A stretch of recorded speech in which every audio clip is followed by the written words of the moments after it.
Puf, zerbaitetan nagoen. Hemen utziko dugu, zerbaitegatik ordaintzen diote garbitzaileari. Ja, ez diote ordaintzen ez ere egitagatik. Bagoaz.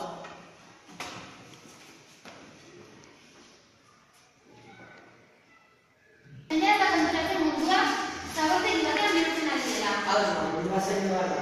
Konponbide bat jarriko diogu honi, guazen. Erosten dugu janariaren erdia, baina gehiago botatzen dugu. Gure janaria gehiago aprobetxatu behar dugu. Hainbat modu daude gure janari aprobetxatzeko, eta orain bi esango dizkizuegu. Lehenengoa. Janaria zaborrara bota ordez, hurrengo egunerako gorde. Bigarrena.